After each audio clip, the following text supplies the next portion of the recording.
Hey, Michael. Good afternoon. Welcome to a discussion with Safe Security. It's great to have you here, Michael. Thanks, Pankaj. It's really nice to be here with you. So, Michael, a lot of activities happening in cybersecurity space these days, and interestingly, from the regulation side this time.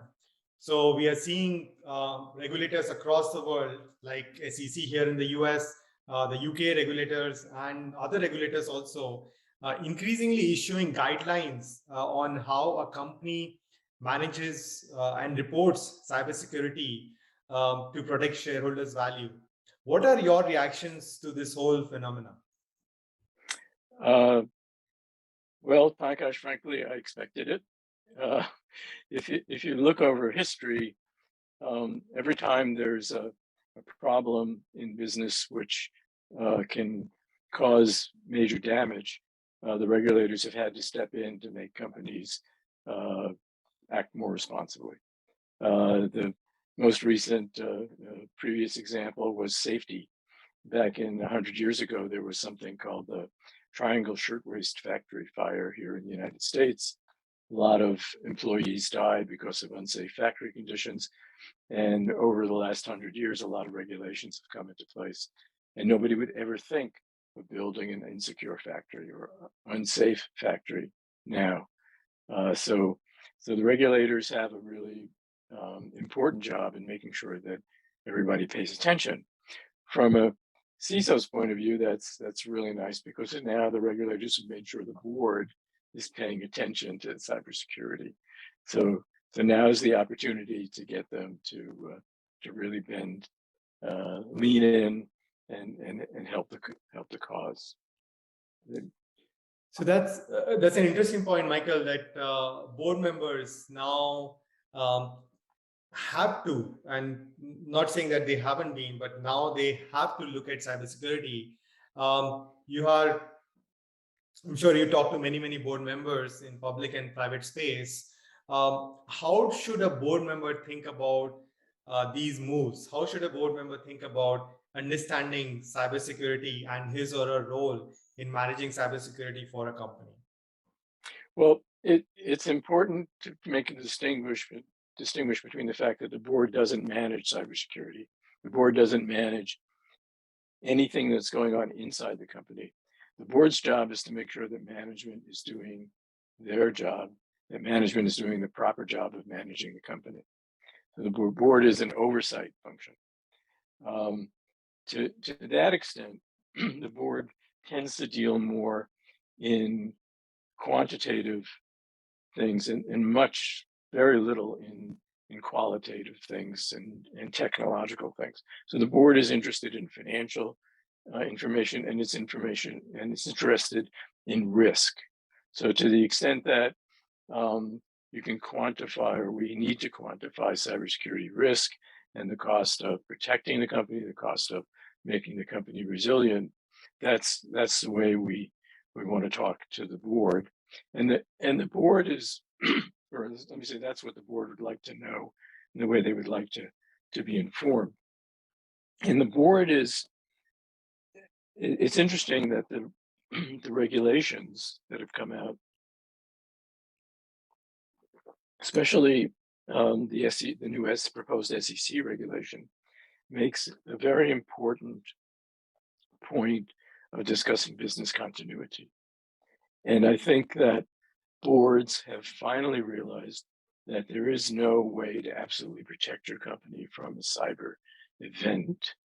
And boards are now really focusing on how resilient is my company to a cyber event. Explain to me how we're going to detect the event and how we're going to continue business operations and how we're going to recover from the event. And the focus is shifting to be a more balanced point of view between how can I spend money to prevent a cyber attack, which has kind of, I think, an asymptotic behavior where at some point spending more money isn't going to really do much. And how can I make sure that my company is really cyber resilient, where I think spending a little bit of money in a short period of time can have a big effect. And Michael, just extending that and to make it more specific for a board member, do you recommend or do you advise a list of 3, 4, 5 questions that a board member can use in his or her discussions when a CISO comes into present, or when the CIO or the Chief Risk Officer comes into present, to just assess that the management team is actually managing the risk in the right way? Sure. As a board member, the thing that I would address initially is this balance between protection and resilience. And there's hundreds of years of risk management that's been done in the financial industry using something called the loss distribution approach. And the loss distribution approach says I have a frequency of something happening, whether it's earthquakes or credit risk or cyber attacks, and I have a severity of what happens, and it could be that my factories are wiped out in the earthquake. It could be that all my money is lost in some sort of credit problem, or it could be that my business is interrupted and I can't manufacture goods because of a cyber attack. So those are severities or impacts, and we have frequency or a probability of an attack. And what the financial industry has done is it's always convoluted, kind of like sophisticated multiplication. You multiply the probability of an attack by the impact of the attack, and you get your value at risk. After a few hundred years, it's pretty robust methodology. It makes a lot of sense. The board understands it. And so I would like to, as a board member, ask my CISO, how are you balancing and dealing with the protection of the company, which is reducing that frequency of attack, and the impact to the company? So what are the most important crown jewels, most important systems of the company? How are the people behaving, and how well are they protecting the company? Because all the employees are important parts of my cyber protection and resilience system. How are my third parties evaluated? Because they're an important and crucial part of my cyber, the impact and the resilience side of that equation. And making sure that the CISO is not just worrying about one half of the problem, but it's worrying about the whole problem, which is why we call it cyber risk, because it's the probability of a successful event times the impact. So the impact is very important. That's a great segue into the other side of the table, Michael, which is the CISO, right? So there are visionary CISOs out there who have been looking at thinking about cyber risk management in a quantified way. But I think for majority of the industry, it's still a new concept. It's a novel concept. How should a CISO think about talking to the board in a quantified way? So like, how should a CISO think about cyber risk management quantification? Like, what does it even mean, and how can it help a CISO to be more successful at his or her job? Great question, Pankaj. The CISO has to try and put themselves in the mental state of the board. Again, not trying to manage the company, but trying to make sure that management knows what it's doing. Also, the board is non-technical. So the first thing not to do is talk technology. If the board's eyes will glaze over, you'll never get their attention. One really good thing to do with a board, if you would like to educate them, though, is do a tabletop exercise with them. That's a great way to educate a board. I did one for the World Economic Forum's Community of Chairmen, which is the chairman of the 100 largest members of the World Economic Forum, and the board chairman were just amazed at how much they learned in 2.5 hours through an interactive tabletop exercise, not death by PowerPoint, which is one of the cardinal principles I always try to remember is people did not get to be board members by listening to things. They got to be board members by talking and taking action.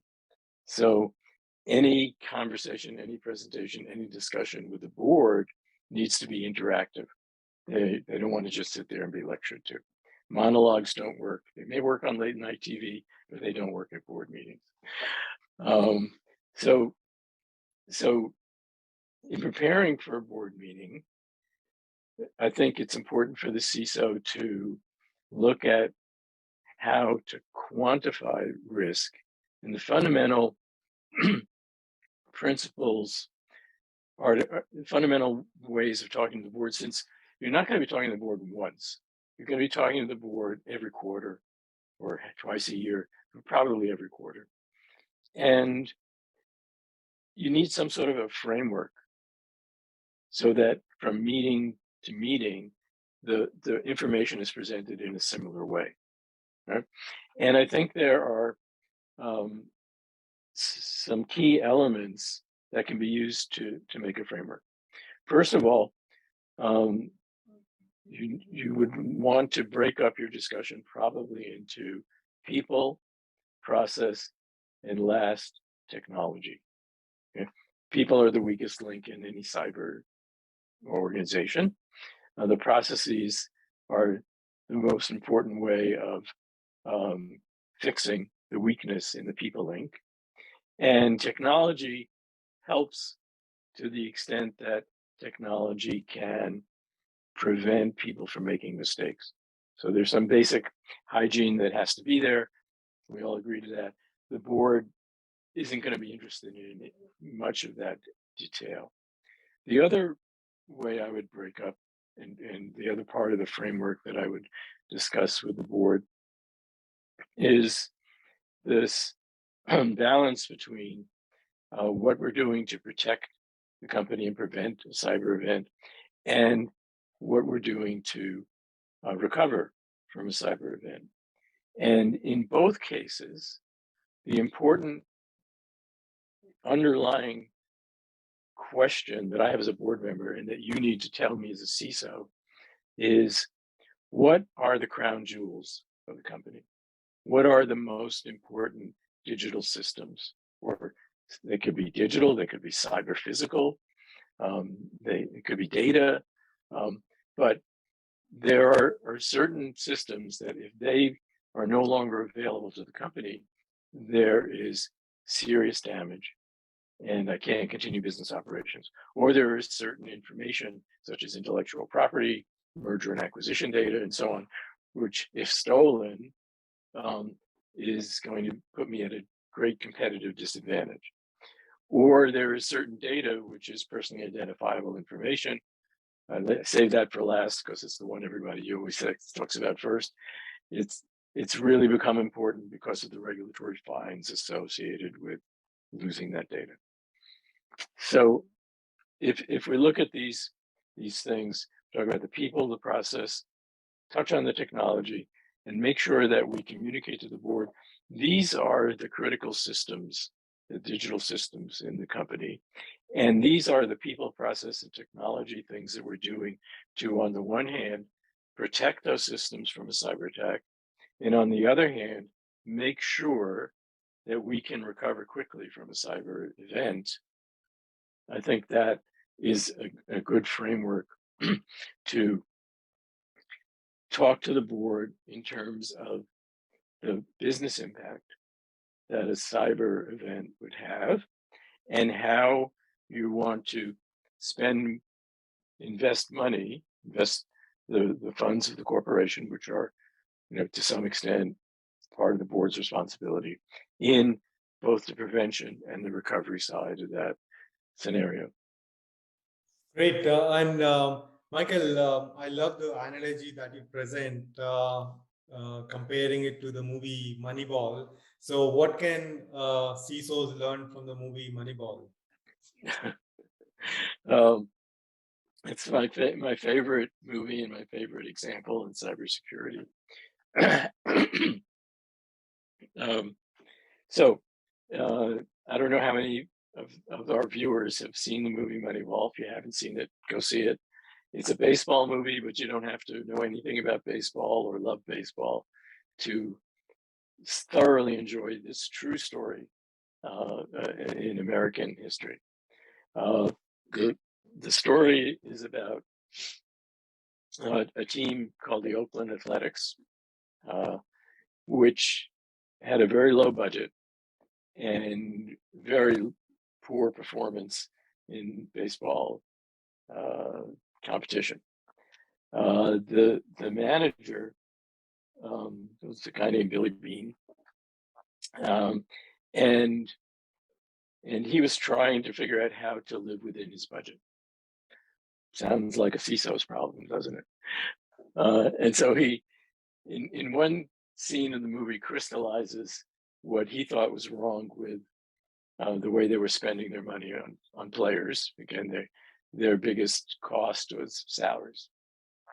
And it shows the coaches sitting around the table in the conference room, and they are talking about what players to draft in the next draft pick for the next season.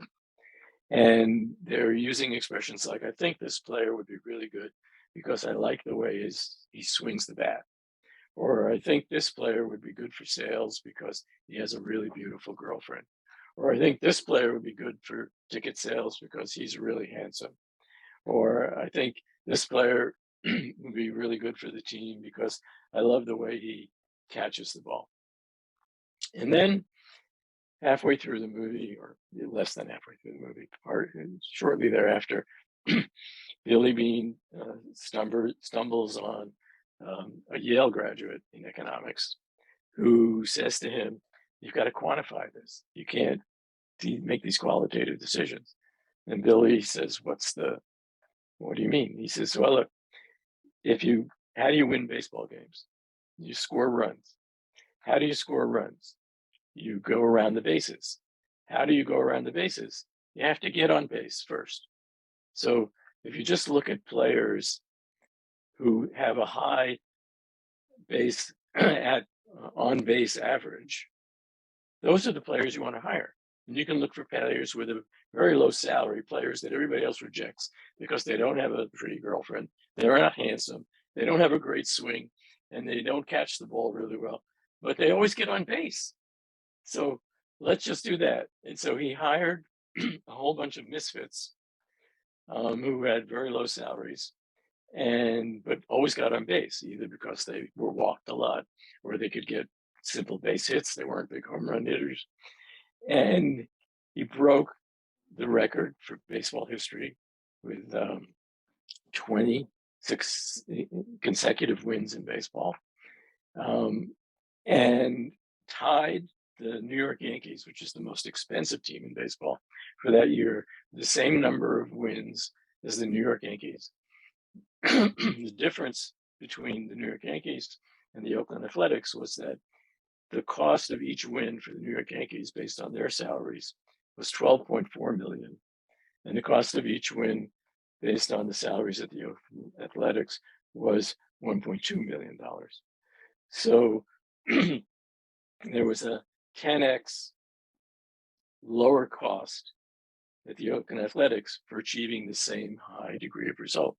And I think the same thing applies to cybersecurity, that if we look at the numbers, we look at the quantitative values of what's at risk, what's the value of what's at risk, and what's the probabilities that that value can be put at risk, and we focus on the right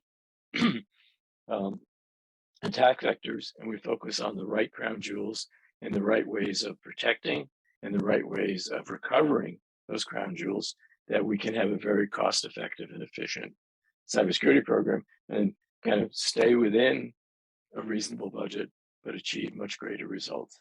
So quantification, if it can work in baseball, it certainly should be able to work in cybersecurity. It's great, great story and a great analogy, Michael. Which brings me to the next question. In your view, what is the future of cyber risk management? Where do you see this field evolving? And what are the things that CISO should be doing to prepare for this future? I think that the focusing on this balance, I'm going to sound a little repetitive, but focusing again on the balance of resilience, detection, recovery side of the, so we're all familiar with the NIST cybersecurity framework. At least I am, because I helped write it at the White House in 2013. But I'm sure everybody's read it. And so the focus has been on identify and protect. We need to put a greater focus on detect, respond, and recover.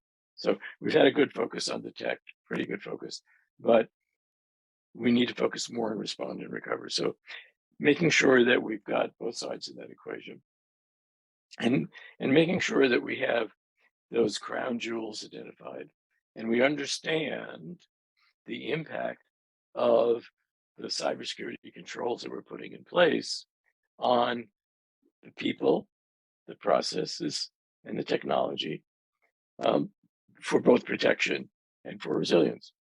It's preparing for that board discussion shouldn't be just preparing for a board discussion. It should be the way you run your operation.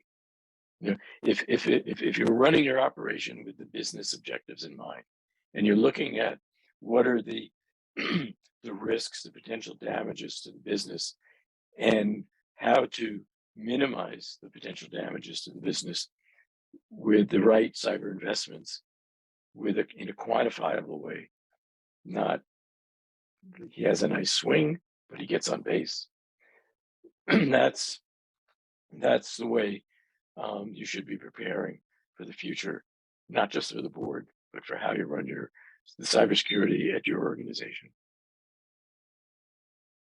Got it, Michael. And this future state, as you define it and as you paint it, how far are we from there today? And at an industry level, we can talk about the leaders or the early adopters, but the majority of the industry, where is it, and how can we help move the industry as a whole towards this future state? Yeah. So there've been, excuse me, there've been a number of attempts to quantify cyber risk. The most famous being the FAIR method, which on the one hand, they have relevance. There's no question about it. They basically are a qualitative, sort of semi-quantitative way of doing the loss distribution approach. The FAIR approach asks you to evaluate the frequency of attacks. It asks you to evaluate the impact of the attacks, but it's not really quantified because it's only high, medium, low. There's no way of knowing, is high for this critical asset $10 billion and high for this critical asset $1 million. It's a little hard to distinguish all that. And it's very tedious and difficult to do. And being somewhat qualitative in nature, being high, medium, low, not that quantitative. It's not clear that the information that it's providing, a lot of CISOs don't find the information it's providing valuable enough, considering the extraordinary effort that's needed to fill out this FAIR model. So this is where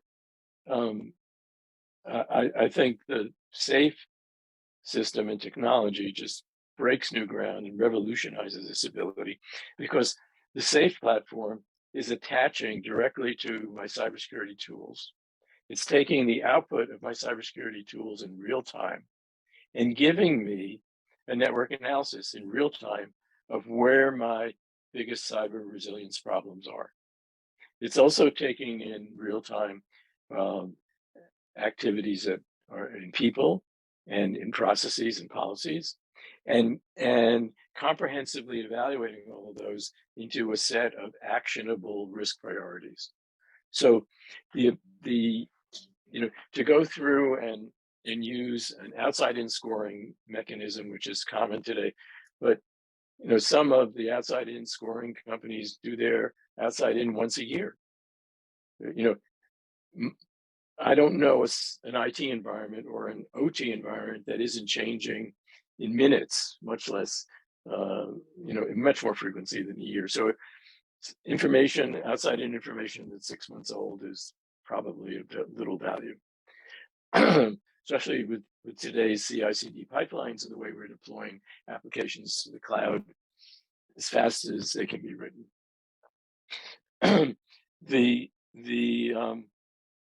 The other problem with FAIR and similar approaches. I'm going to pause here for a second, Venkat. Yep, no worries. I sort of lost my train of thought. So,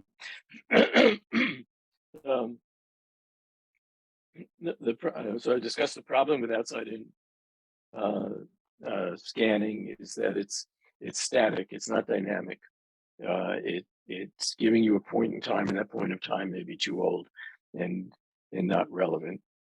And the FAIR method is too qualitative, doesn't give you a way of, and it's so cumbersome, there's no way to update it very frequently because the effort to update the FAIR model is extraordinarily high. So using safe technology, the safe platform, with its ability to give you real-time information and allow you to adjust to the threat environment in a real-time manner, I think is absolutely the only way to go. What can I say? Knowing where my protections are doing well and where they're not doing well, where my resilience is doing well, where it's not doing well, where my people are doing well, where they're not doing well, and where the processes are doing well, where they're not doing well, and comparing that to my crown jewels and giving myself a prioritized action plan that I can change as in real time, and make sure that I'm focusing on those investments which are going to give me the greatest reduction in risk or the greatest resilience to my company at any given time. So getting that real-time data, that to me is absolutely necessary. I don't think anyone can effectively can cost effectively run a cybersecurity operation without real-time data. Just as you have your real-time threat and attack information coming in from your threat intel feeds and in your SIM, you need to know in real time how are your controls responding to the attacks that you're seeing, and how is your resilience prepared for the attacks that you're seeing. Great, Michael. So we talk to many CISOs, and we talk about this modern way of cyber risk management, which is quantified cyber risk management.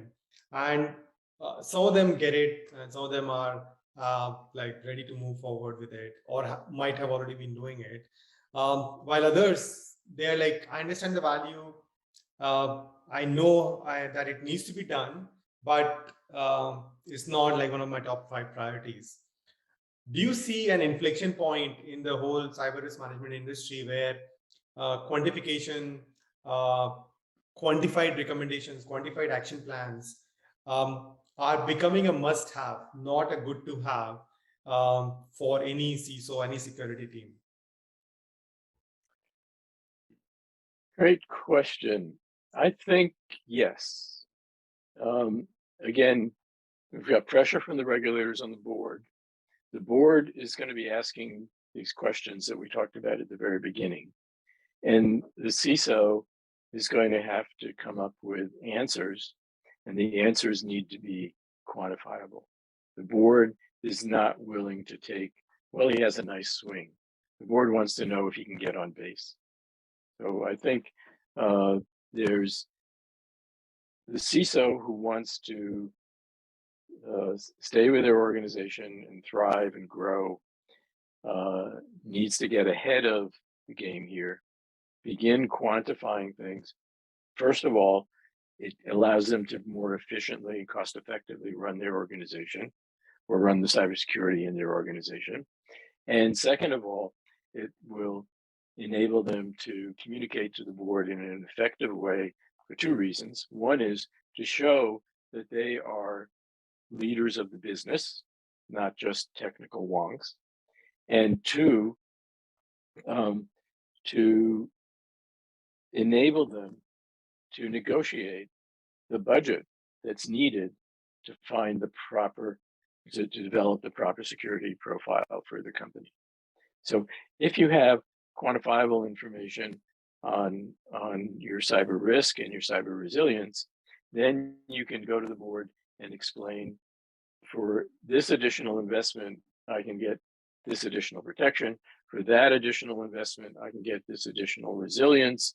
And these are the things that you'll be able to put in the regulatory reports, in your 10K, in your 10Q, our 10K and our 10Q, because you're part of the company, about the resiliency programs that we have and the ability to do business continuity, the ability to recover from a cyber event, which are key factors that the SEC, at least in the United States, and I believe the regulators elsewhere, are really focusing on, is focusing much more on the ability to recover from a cyber attack than to prevent one.